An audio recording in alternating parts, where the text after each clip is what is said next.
Yaqinda Instagramda bitta postni ko'rib qoldim. Unda MSKTni ko'ryapti-da plyonkasini. Sizda osteoporoz bor ekan deb, sekin qo'liga o'sha molotok, bolg'anani olib ishini boshlayapti.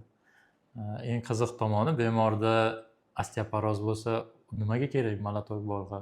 Eng qiziq muhim joyi shu.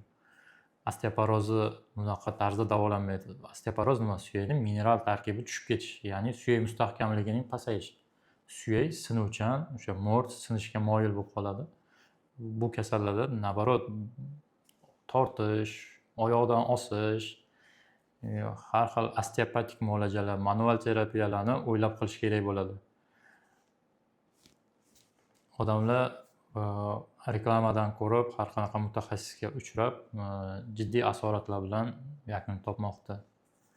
Bemorlarga maslahatim faqat videoga emas, mutaxassisning ilmiy salohiyatiga, tajribasiga tayangan holatda unga murojaat etishingizni so'raymiz.